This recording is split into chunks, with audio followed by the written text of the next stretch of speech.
You are watching Magic Box Entertainment. सोचा मुन्ना राजा मुन्ना सोचा रे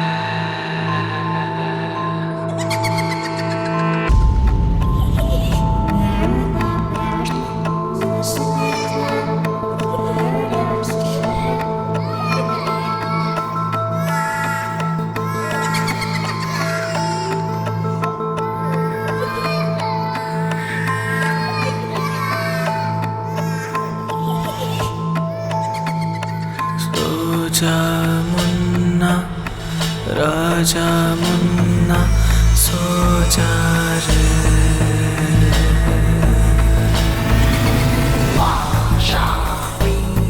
ভয় পেতে আমরা ভালোবাসি, আর সেই জন্যই তো ভূত নিয়ে আমাদের কত রকম ফ্যান্টাসি, সেই কল্পনার তল পাওয়া মুশকিল। একথা জেনেও আমরা শান্ত থাকি কি করে? কারণ ম্যাজিক বক্স মানেই আপনার পছন্দের গল্প। আমাদের এবারের নিবেদন গ্রাম্য ভৌতিক গল্প মৃত্যুর ছায়া। প্রতি সপ্তাহে নতুন নতুন রোমাঞ্চকর, রহস্যময়, ভৌতিক এবং আরও হরেক রকম স্বাদের গল্প শুনতে সাবস্ক্রাইব করে আমাদের সঙ্গে থাকুন। নতুন গল্পের আপডেট সবার আগে পাওয়ার জন্য বেল আইকনটি ক্লিক করে নোটিফিকেশন অন করে রাখুন। শুরু হচ্ছে সৌমেন মজুমদার রচিত গল্প মৃত্যুর ছায়া।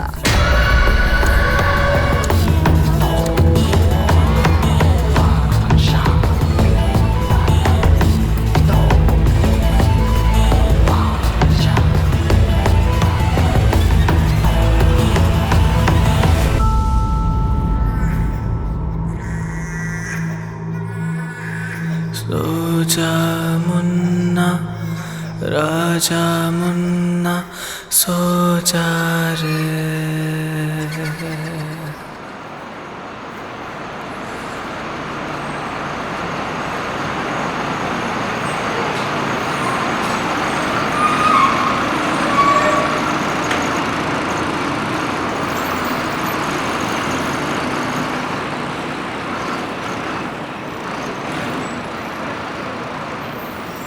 বাস থেকে যখন নামলাম তখন দুপুর প্রায় 2টো বাজে। আমি জানতাম এখানে নেমে আমার গন্তব্য পর্যন্ত পৌঁছানোর জন্য কোনো যানবাহন পাওয়া যাবে না। 2 কিলোমিটার পথ আমায় হেঁটেই যেতে হবে। কিন্তু বাস্তবে যে জায়গাটা এমন জনশূন্য এবং অদ্ভুত হবে তা কল্পনাও করিনি। পিচের চওড়া রাস্তা সোজা চলে গেছে।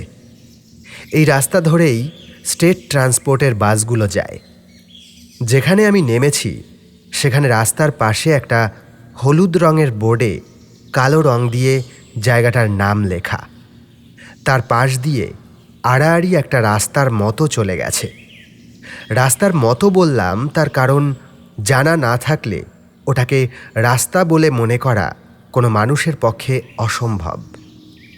চওড়া একটা আলের মতো, তার উপরে সবুজ তরতাজা দুর্বা ঘাসের গালিচা, প্রায় 10 ফুট চওড়া হবে। আমি আসার আগে যেটুকু জেনেছি তাতে সরকারি প্রচেষ্টায় একবার এখানে মাটি কেটে রাস্তা তৈরি করার চেষ্টা করা হয়েছিল, কিন্তু সে সময় এমন কিছু ঘটে যে মাঝপথে কাজ বন্ধ হয়ে যায়। তারপর আর কোনো দিন এখানে রাস্তা তৈরি করার চেষ্টা হয়নি। দেখে বুঝলাম সরকারি অর্থ ব্যয়ে এই পথ নির্মাণ করার কোনো অর্থ হয় না, কারণ এ পথে কেউ যাতায়াত করে এমন কোনো চিহ্ন নেই। দুপাশে বিস্তীর্ণ জমি এবং ছড়িয়ে ছিটিয়ে থাকা গাছের পাতার উপরে দুপুরের রোদ পড়ে সব কেমন ঝাঁঝা করছে। আশেপাশে একবার তাকালাম, কিন্তু কোনো মানুষের দেখা পেলাম না। হয়তো কয়েক মাস অথবা কয়েক বছর পরে ওই পথে কোনো মানুষ পা বাড়াবে। আর দেরি করব না। পিঠের ব্যাগখানা থেকে জলের বোতলটা বের করে কয়েক চুমুক জল পান করে সেটাকে আবার যথাস্থানে ঢুকিয়ে হাঁটতে শুরু করলাম সেই পথে। আমি অনিমেষ মিত্র। ফটোগ্রাফি আমার নেশা। এক্ষেত্রে আমার ব্যক্তিগত ভালো লাগা রহস্যময় কোনো জিনিস অথবা জায়গার ছবি। আমার জৈবিক ক্যামেরা অর্থাৎ আমার চোখেরও তাতে আরাম হয়, সেই সঙ্গে দুর্লভ কিছু ছবিও পাওয়া যায়। মিথ্যা বলবো না, এই ধরনের ছবির বেশ চাহিদা রয়েছে। ফলে ছবির দক্ষিণায় মোটামুটি ভালোভাবেই আমার চলে যায়। মাসখানেক আগে আমার এক বন্ধুর কাছে এই জায়গার বিষয়ে জানতে পারি। ও কিভাবে জেনেছে এটা আমি জানি না, তবে ওর মুখে এই জায়গার সম্পর্কে শুনে আমার মনে উৎসাহ তৈরি হয়েছিল। এর আগে আমি অপরাধের সঙ্গে জড়িত জিনিসপত্র, জায়গা অথবা কোনো অলৌকিক ঘটনা প্রচলিত আছে যেসব স্থান নিয়ে সেই সব জায়গায় গিয়ে ফটো তুলেছি। তবে একটা এমন বিস্তীর্ণ পরিত্যক্ত জায়গা, যে জায়গা সম্পর্কে অলৌকিক কথাবার্তা শোনা যায়, তেমন কোনো জায়গায় কখনো যাইনি। আমি যেটুকু চিন্তাভাবনা করে এসেছি তাতে আজ রাতটা এবং আগামীকাল সকাল এখানে কাটিয়ে সেই সঙ্গে পছন্দসই কিছু ছবি তুলে ফিরে যাব। একটা তাঁবু, সেই সঙ্গে প্রয়োজনীয় সব জিনিসই রয়েছে সঙ্গে। বেশ একটা অ্যাডভেঞ্চার হবে। এই ধরনের তাঁবুতে রাত কাটানোর অভ্যেস অবশ্য আমার রয়েছে, তবে এমন একা কখনোই কাটাইনি। অন্ধবিশ্বাসী আমি নই, তবু এই জায়গা সম্পর্কে শোনা স্তক মনের কোণায় কেন জানি না সামান্য সংশয় তৈরি হয়েছে।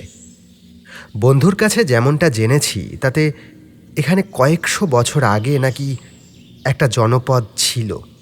রাজতান্ত্রিক শাসনযন্ত্রে প্রজারা অত্যাচারিত হলেও কাঠামোগত উন্নয়ন ভালোই হয়েছিল।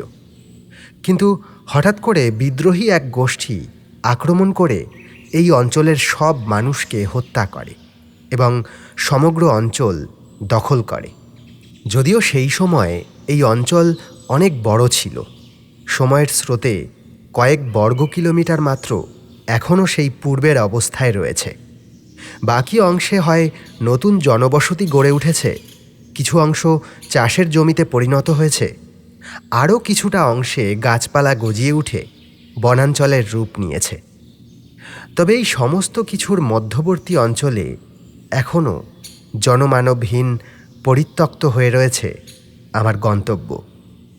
যেমনটা জেনেছি, বিদ্রোহী গোষ্ঠীর আক্রমণে সবাই মারা যাওয়ার পর বিদ্রোহীরা এখানে বাস করতে শুরু করে এবং তারপর থেকেই একই সঙ্গে ঘটতে শুরু করে অদ্ভুত সব ঘটনা এবং অমীমাংসিত অপঘাত মৃত্যু।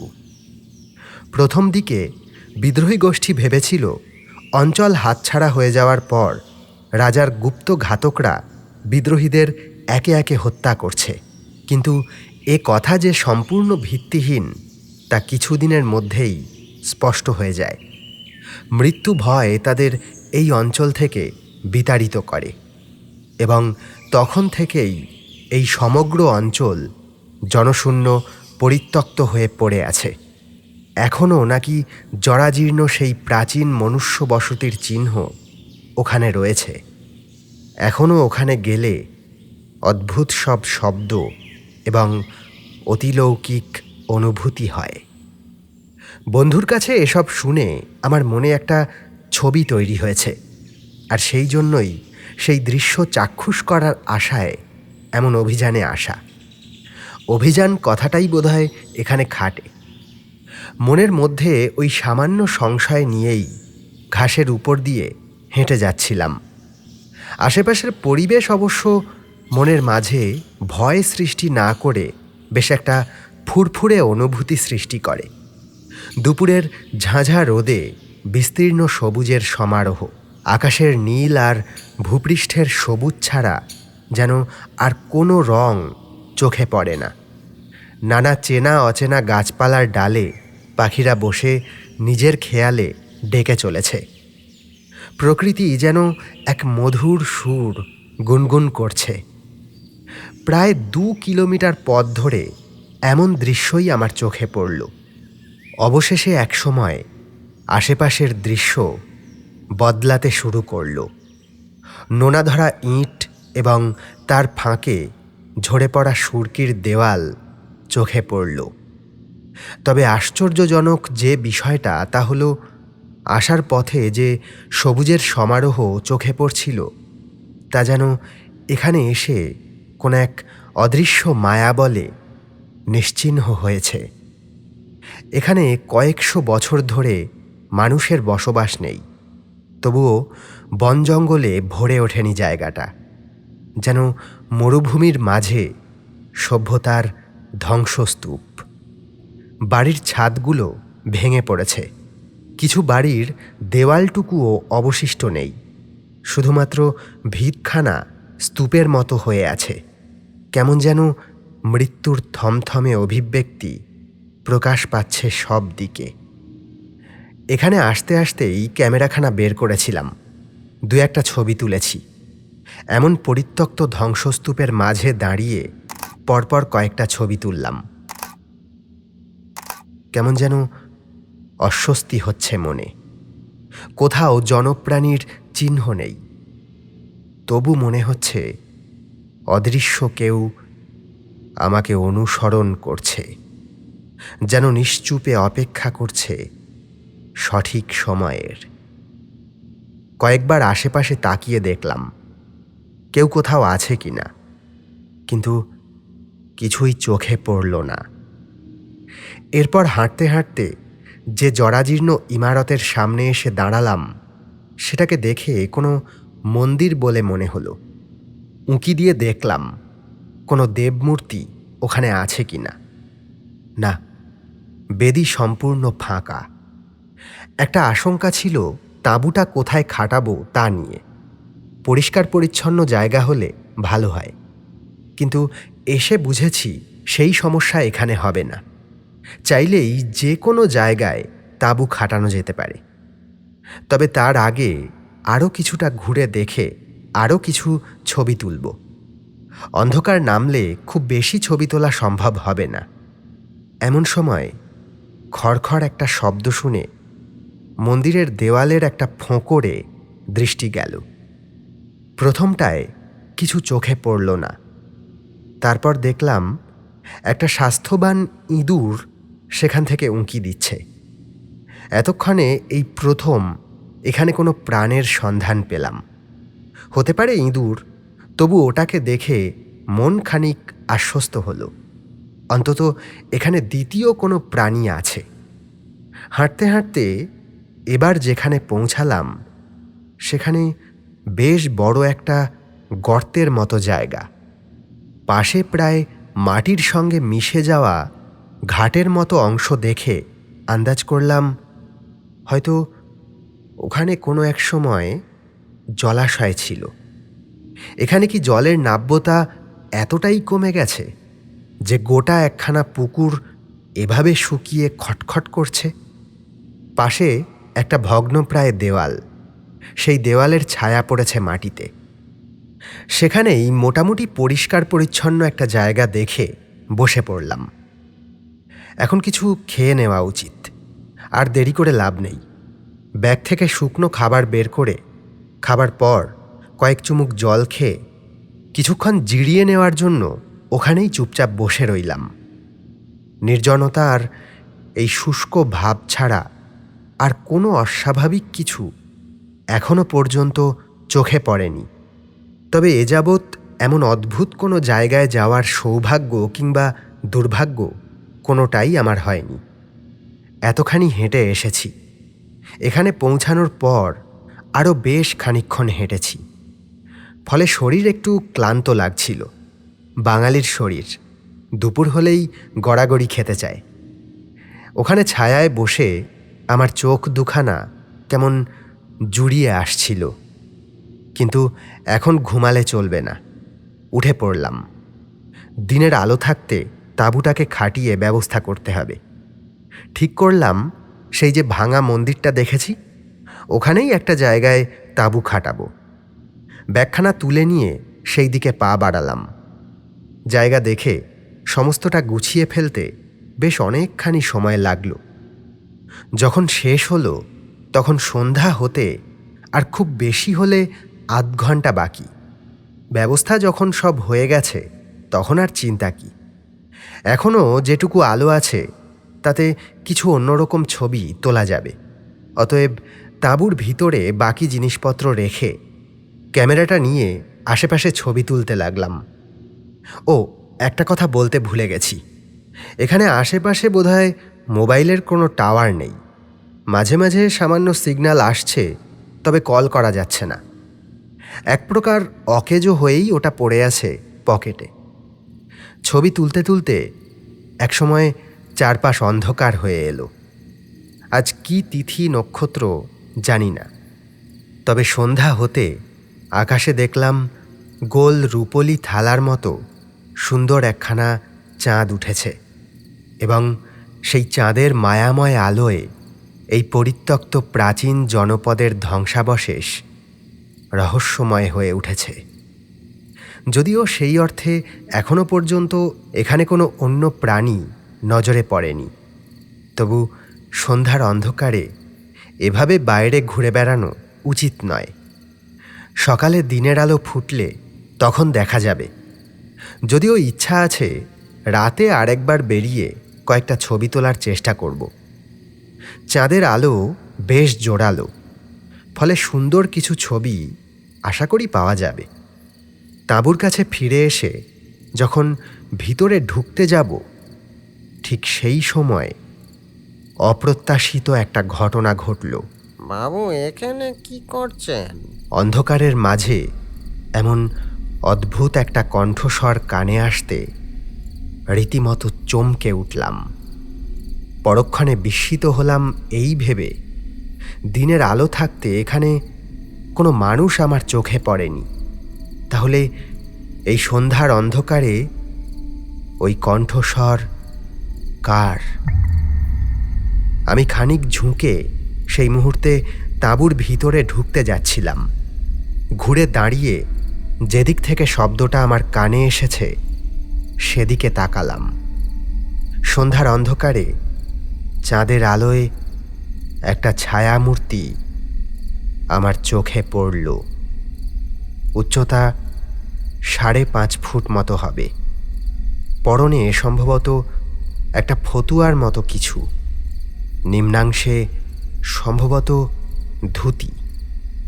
পকেট থেকে মোবাইল ফোনটা বের করে আলো জেলে লোকটির দিকে আলো ধরে বললাম,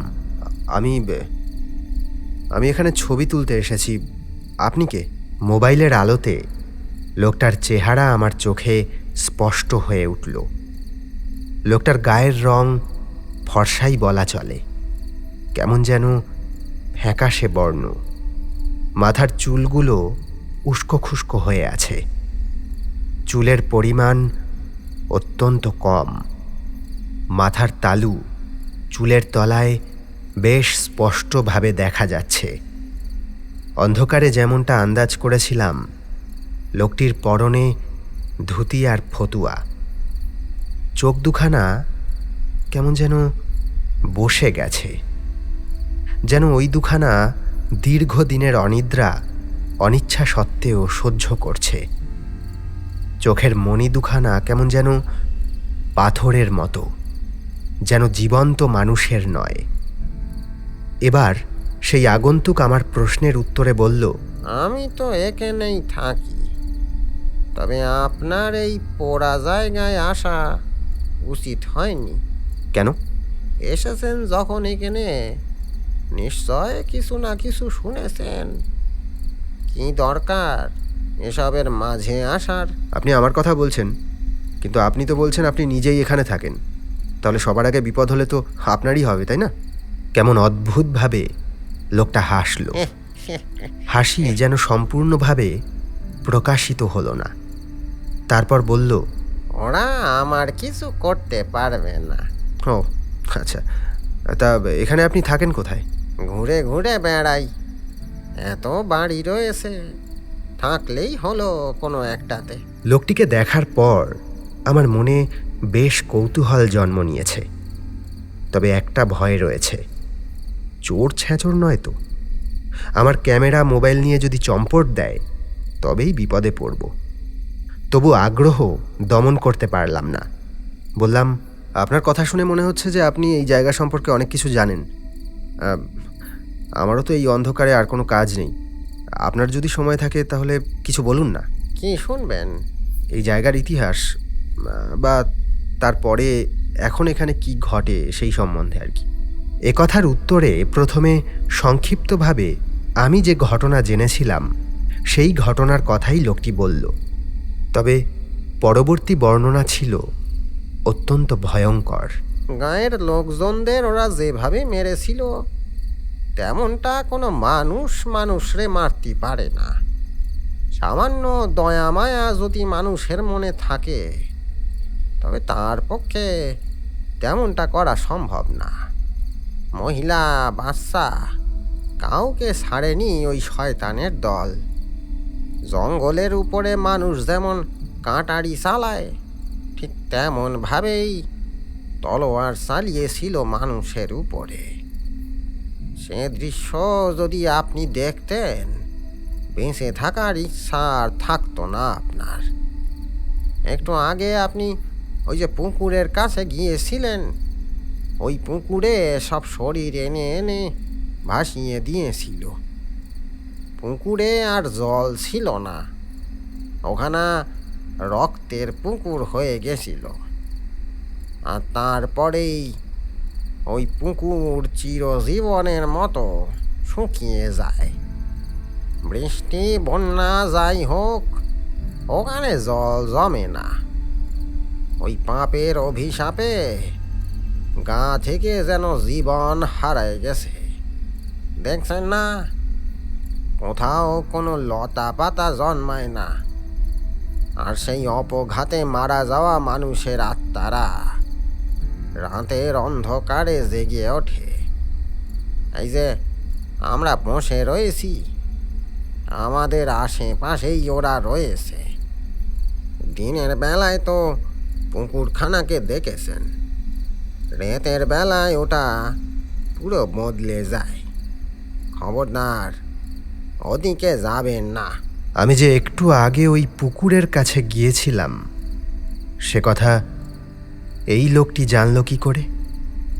তবে কি লোকটি আমাকে অনুসরণ করছিল? লোকটার কথাগুলো শুনতে শুনতে প্রশ্নটা আমার মাথায় পাক খাচ্ছিল। এমন সময় হঠাৎ দূর থেকে নারী কণ্ঠের বিশ্রী এক অট্টহাসি আমার কানে এলো।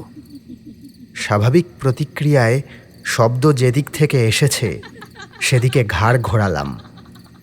পরক্ষণে আবার এদিকে তাকাতে দেখি লোকটি সেখানে নেই।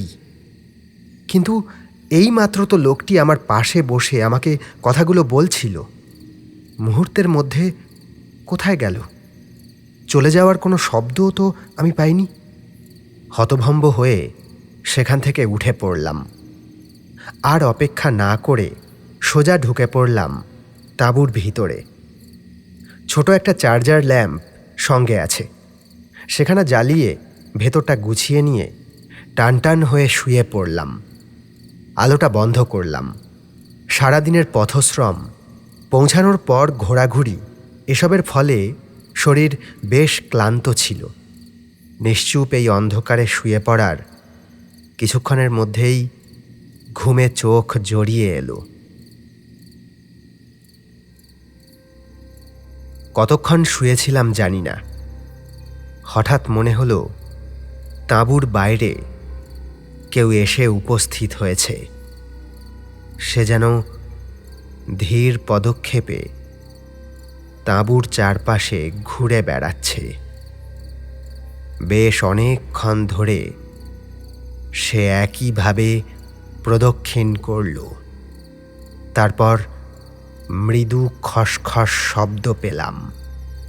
মনে হলো সেই অজ্ঞাত আগন্তুক তাঁবুর ভিতরে ঢুকে পড়েছে। মৃদু শ্বাস প্রশ্বাসের শব্দ যেন কানে পৌঁছাচ্ছে। এবার যেন সেই আগন্তুক আমি যেখানে শুয়ে রয়েছি তার পাশে ধীরে ধীরে শুয়ে পড়ল। আমি একদিকে কাত হয়ে শুয়েছিলাম।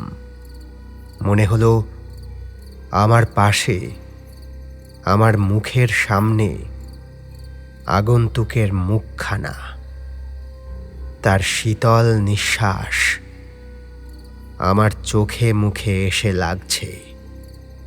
অজ্ঞাত ভয়ে তখন আমার শরীর কেমন অসাড় হয়ে গেছে। অনুভূতি দিয়ে বুঝতে পারছিলাম কেউ একজন উপস্থিত হয়েছে। টের পেয়েছিলাম সে ঢুকে পড়েছে তাঁবুর ভিতরে। তবু চোখ বন্ধ করে রেখেছিলাম। এবার আর থাকতে পারলাম না। ভয়ে ভয়ে ধীরে ধীরে চোখ খুললাম। খুলতেই আমার বুকখানা ধড়াস করে উঠল। তাঁবুর ভিতরে অন্ধকার, কিছুই দেখা যাচ্ছে না। শুধুমাত্র ইঞ্চি পাঁচেক দূরত্বে জ্বলজ্বল করছে এক জোড়া চোখ। ভয়ে আমার সারা শরীরে শিহরণ খেলে গেল। কোনো রকমে অন্ধকারে হাতড়ে চার্জার ল্যাম্পটা হাতে তুলে নিয়ে সুইচটা অন করলাম। দেখলাম সন্ধেবেলায় দেখা সেই লোকটা একটা নোংরা হাসি মাখা মুখে আমার দিকে তাকিয়ে রয়েছে। অন্ধকারে তার চোখ দুখানাই জ্বলজ্বল করছিল। এ দৃশ্য দেখার সঙ্গে সঙ্গে লোকটা হাতে একটা লম্বা তলোয়ার নিয়ে উঠে বসল। আমার শরীরের উপরে চেপে বসল পরক্ষণে। তারপর চোখের পলকে চকচকে ধারালো তলোয়ারখানা গেঁথে দিল আমার বুকে। সঙ্গে সঙ্গে ঘুমটা ভেঙে গেল আমার। ধাতস্থ হওয়ার পর বুঝলাম দুঃস্বপ্ন দেখছিলাম। তাঁবুর ভিতরে তখন অন্ধকার ঘুটঘুট করছে। আলোটা জ্বালালাম। বোতল থেকে দু চুমুক জল গলায় ঢাললাম। আমার শরীর তখন ঘামে ভিজে রয়েছে। সত্যি সেই লোকটা বড় সন্দেহজনক। সন্ধেবেলায় হঠাৎ করে কোথায় অদৃশ্য হলো কে জানে। ঘড়িতে সময় দেখলাম রাত 9টা বাজে। সামান্য কিছু খেয়ে নিয়ে আলো বন্ধ করে আবার শুয়ে পড়লাম। এবার সন্ধেবেলার মতো সহজে ঘুম এলো না। জায়গাটা অদ্ভুত রকম নিশ্চুপ। নিষ্ঠুর মৃত্যু পর্বের ভয়ে যেন বোবা হয়ে রয়েছে। আমার কান খাড়া হয়ে রয়েছে। অতিষ্ঠ হয়ে উঠছে এই নিস্তব্ধতায়। খুঁজে বেড়াচ্ছে মৃদুতম কোনো শব্দ। এইভাবে সময় কাটতে কাটতে একসময় আবার চোখে ঘুম নামল।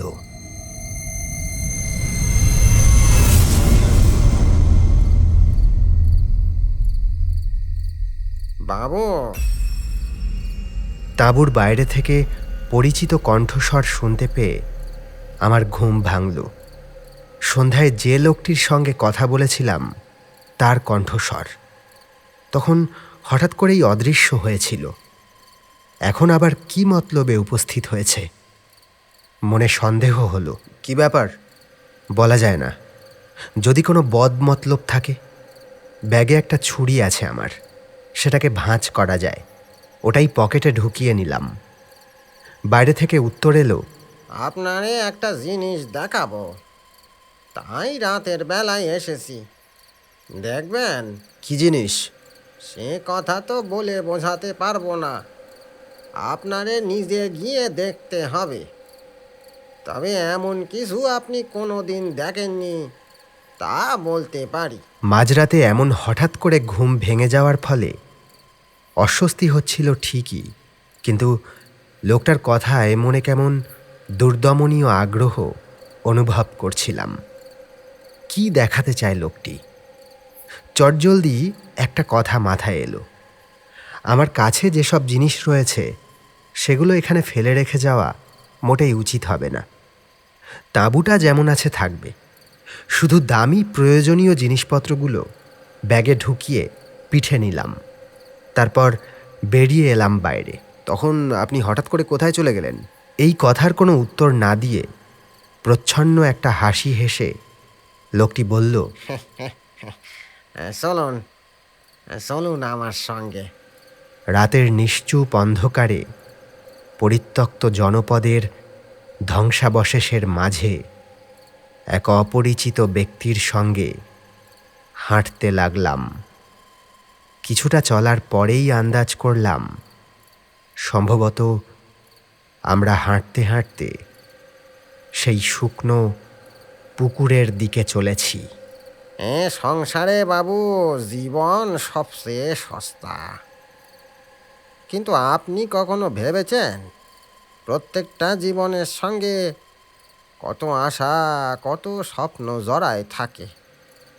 নিয়তির ডাকে আত্মা তাদের শরীর থেকে বিচ্ছিন্ন হয় ঠিকই, কিন্তু অতৃপ্ত বাসনা মনে নিয়ে সেই আত্মার দল ঘুরে বেড়ায়। প্রতিশোধ নেওয়ার ইচ্ছা তাদের মনে সব সময় থাকে, কখনো কখনো তা জেগে ওঠে। আর সেই সময় যদি কোনো জীবন্ত মানুষ তার সামনে পৌঁছায়, তবে সে হয় তার অসহায় শিকার। আমি বাবু চাই না কোনো ভালো মানুষ বিপদে পড়ুক।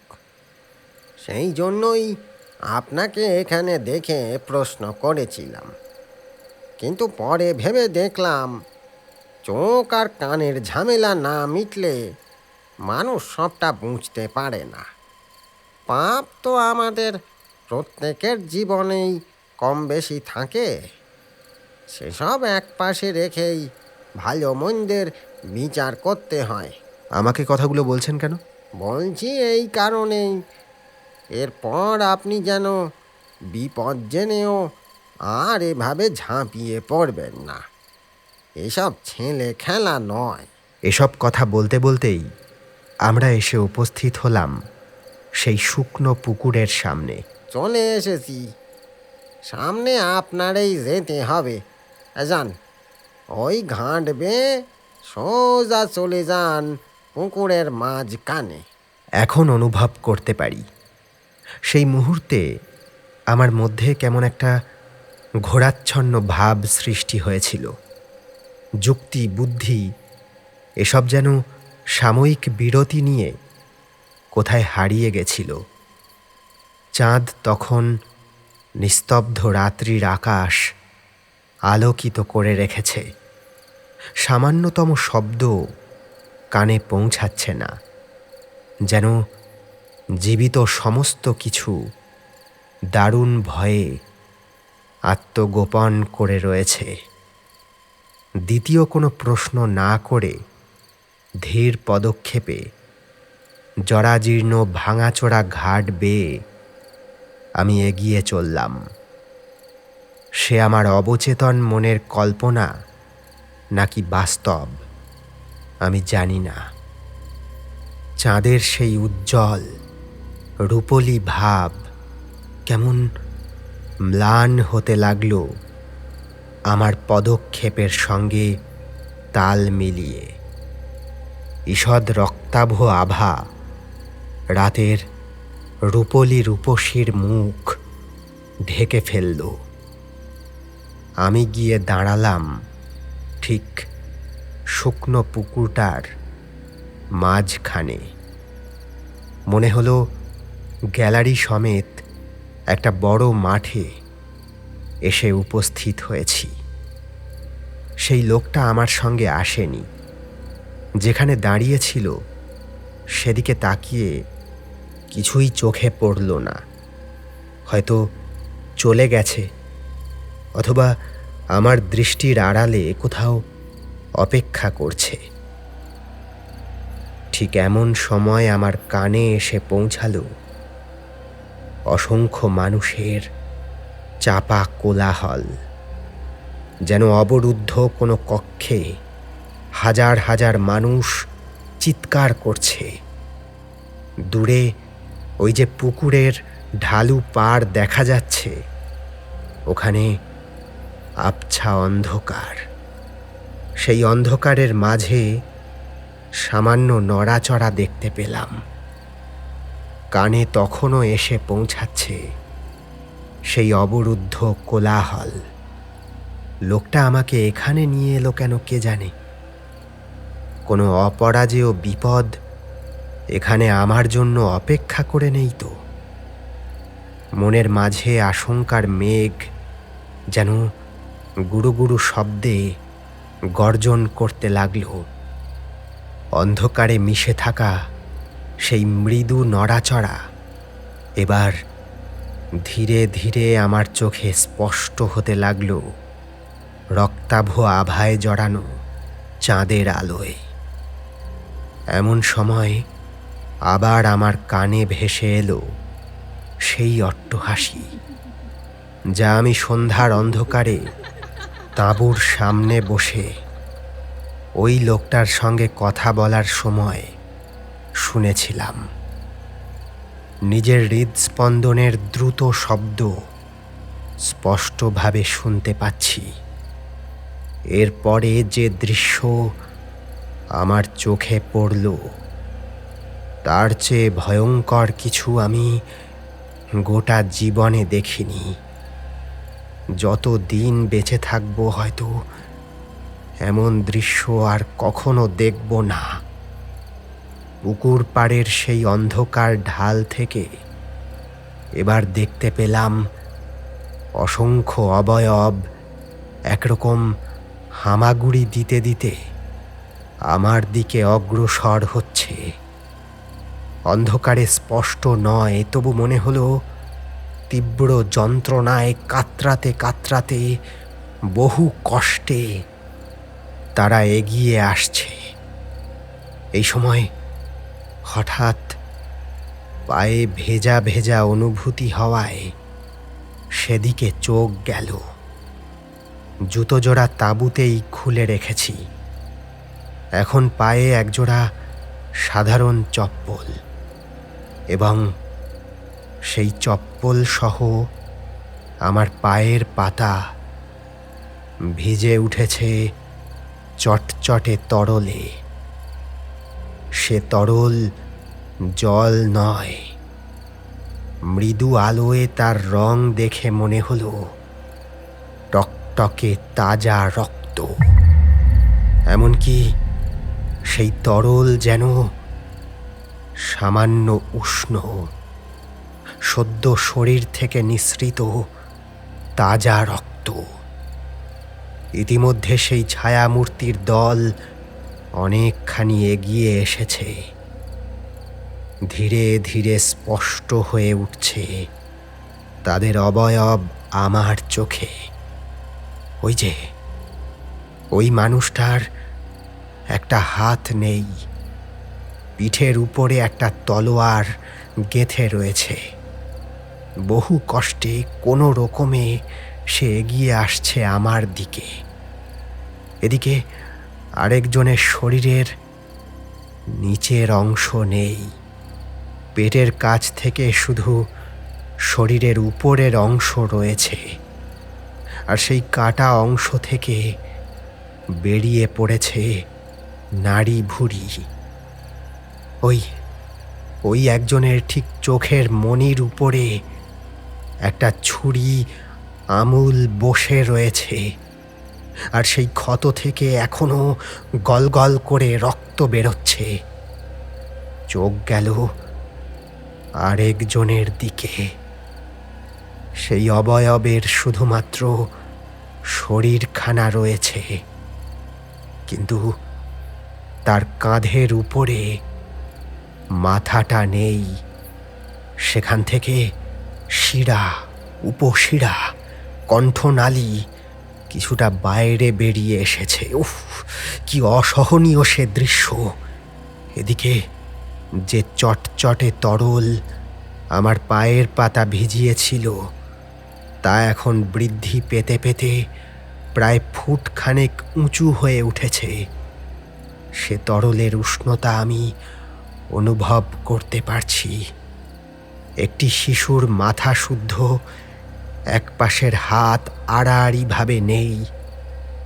ওই অবয়ব দেখে আমার মন একই সঙ্গে ভয় এবং বেদনার সমুদ্রে নিমজ্জিত হলো। এমন অগণিত বিভৎস ক্ষতবিক্ষত শরীর আমার চারপাশে।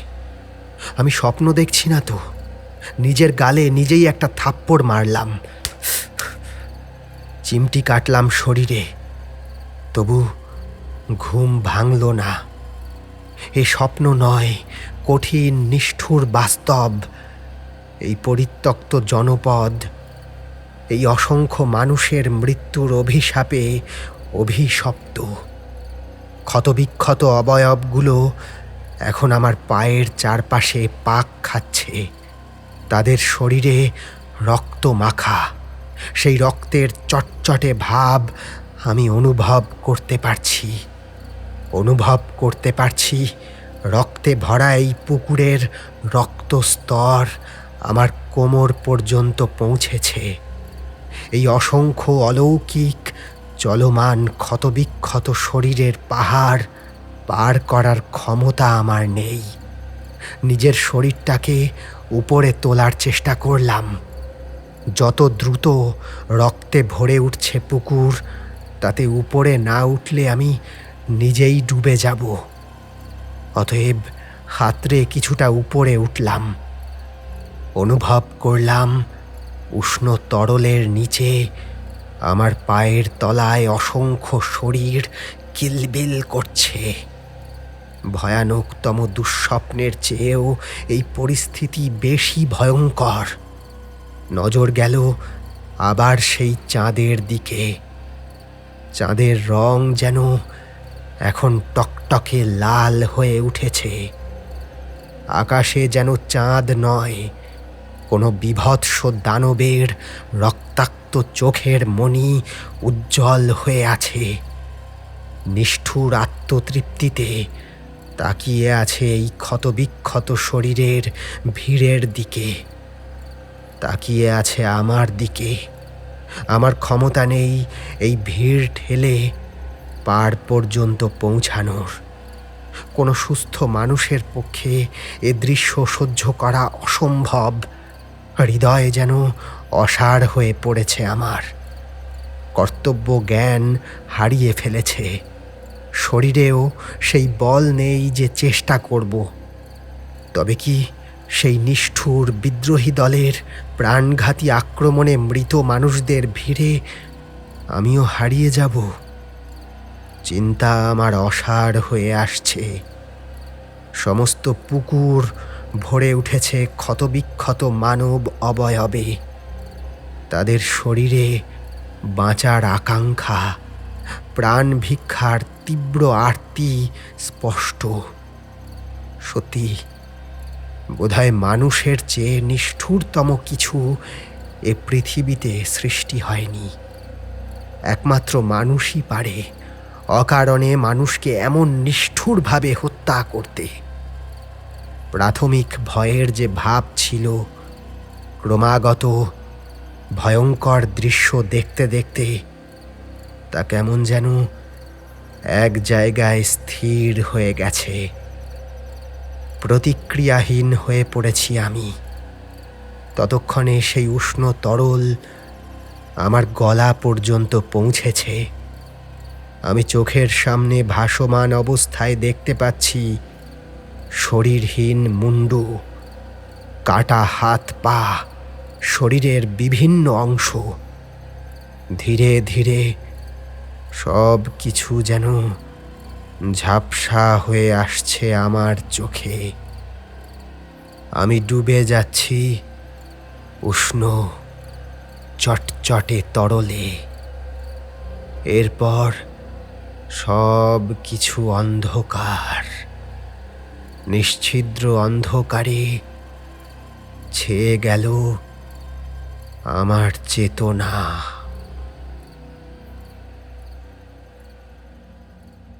সকালে যখন ঘুম ভাঙল তখন দেখলাম আমি আমার তাঁবুতেই রয়েছি। গত রাতের সেই রক্ত, ক্ষতবিক্ষত শরীরের ভিড়, সব কিছুই দুঃস্বপ্ন বলে মনে হলো। তবে সব মিলিয়ে যা অনুভূতি হয়েছে তাতে আর এখানে সময় কাটানোর বিন্দুমাত্র ইচ্ছা আমার নেই।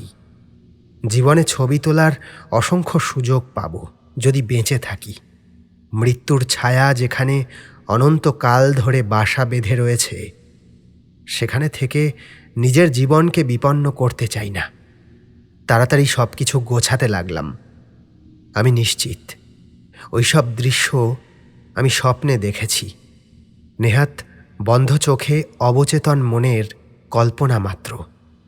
কিন্তু সেই লোকটা গেল কোথায়? মনের মধ্যে সেই ভাবনা পাক খাচ্ছে। ভাবতে ভাবতে এক এক করে জিনিসপত্র ব্যাগে ঢোকাচ্ছিলাম। এমন সময় মাথায় যেন বজ্রপাত হলো। আমার ক্যামেরাটা কোথায়? এইখানেই তো থাকার কথা। তবে কি রাতের অন্ধকারে কেউ চুরি করে নিয়ে গেল? তার মানে ওই লোকটা কি এই ধান্দাতেই এখানে এসেছিল? আমার ঘুমের সুযোগ নিয়ে আমি আর ভাবতে পারছিলাম না। সব কিছু মিলিয়ে প্রায় ৫-৬ লাখ টাকা হবে। কি করব এবার আমি? সব কিছু গোছালাম, তাঁবুটাও গুছিয়ে ফেললাম, কিন্তু কোথাও ক্যামেরার ব্যাগখানা খুঁজে পেলাম না। এখানে আসার পরে ক্যামেরাখানা ছিল। কি করব কিছুই বুঝে উঠতে পারছিলাম না। কিন্তু চুরি হয়ে গেলে সে জিনিস কি আর ফিরে পাওয়া যায়? কোথাও মনের খেয়ালে রাস্তায় ফেলে দিইনি তো? কিন্তু ক্যামেরা নিয়ে আমি এতখানি উদাসীন কখনোই হব না। তবুও হাঁটতে হাঁটতে যেসব জায়গায় গতকাল গিয়েছিলাম সেখানে আবার গিয়ে দেখতে লাগলাম। এভাবেই একসময় হাঁটতে হাঁটতে এসে পৌঁছালাম সেই শুকনো পুকুরটার কাছে। গত রাতে স্বপ্নে দেখা সেই বীভৎস পুকুর। এখন পুকুরের মাটি শুকনো খটখটে। গত রাতে যা আমি স্বপ্নে দেখেছি তা যে চরম অবাস্তব তার প্রমাণ ওই শুকনো মাটি। এইটুকু সময়ের মধ্যে কোনোভাবেই ভেজা মাটি শুকিয়ে যাওয়া সম্ভব নয়। কিন্তু ওটা কি? আমার নজর গেল পুকুরের একদম মাঝখানে। পরক্ষণেই মনে যেন বাঁধ ভাঙা আনন্দের জোয়ার এলো। দূর থেকে দেখেই বুঝতে পারলাম ওটা আমার ক্যামেরার ব্যাগ। একরকম ছুটতে ছুটতে ওটার কাছে পৌঁছালাম। পৌঁছিয়ে খুলে দেখলাম সব কিছু ঠিক আছে কি না। ঠিকই আছে। সে মুহূর্তে এতখানি আনন্দিত হয়েছিলাম যে বলে বোঝাতে পারবো না। সেটাকে ভালো করে গুছিয়ে নিয়ে আর ওই অভিশপ্ত জায়গায় অপেক্ষা করিনি। সোজা হাঁটতে হাঁটতে ফিরে আসি সেই বড় রাস্তার ধারে। বাসে করে যখন ফিরছি তখন যেসব ছবি তুলেছি তা দেখার জন্য ক্যামেরাটা বের করলাম। দেখতে গিয়ে বিস্মিত হলাম। ওখানে পৌঁছানোর পর যত ছবি তুলেছি একটা ছবিও ক্যামেরায় নেই, অথচ অন্যান্য সব ছবি রয়েছে। শুধুমাত্র ওখানের ছবিগুলোর বদলে রয়েছে টকটকে লাল, যেন রক্তের ছবি।